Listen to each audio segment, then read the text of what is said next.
कि electron, proton और neutron का खोज किसने किया। इसको हम लोग बहुत ही सिंपल इजीली एक छोटा सा ट्रिक से याद रखते हैं, जिसको याद कर लिए तो हम लोग अब कभी भी इसको नहीं भूलेंगे कि इसका इलेक्ट्रॉन, प्रोटॉन का और न्यूट्रॉन का खोज किसने किया।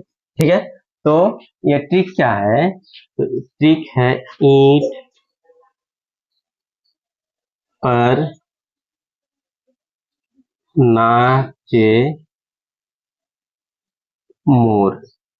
ईंट पर नाचे मोर, यही यही ट्रिक है। इसी को अगर याद रख लिए तो इलेक्ट्रॉन, प्रोटॉन और न्यूट्रॉन का खोज किसने किया, सिंपल से हम लोग याद कर लेंगे। जैसे जैसे ई से हम लोग को याद रखना है, ई से इलेक्ट्रॉन, ई से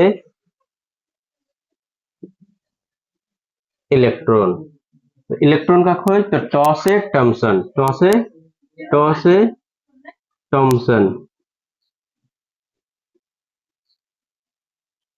इसके बाद आता है प्रोटॉन, तो पर से क्या याद रखना है, पर, तो प से प्रोटॉन, प से प्रोटॉन, तो प्रोटॉन, तो पर में प और र है, तो र से रदरफोर्ड,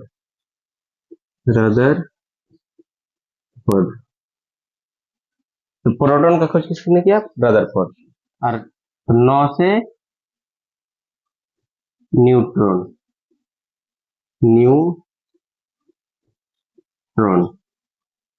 तो न्यूट्रॉन और चौ से चैडविक।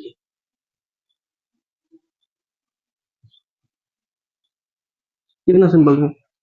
ईंट पर नाचे मोर, ईंट से इलेक्ट्रॉन, इसे टॉ से टॉमसन, प से प्रोटॉन, र से रदरफोर्ड, 9 से न्यूट्रॉन और च से चैडविक। जिंदगी में कभी नहीं भूलोगे कि किसने किसका खोज किया।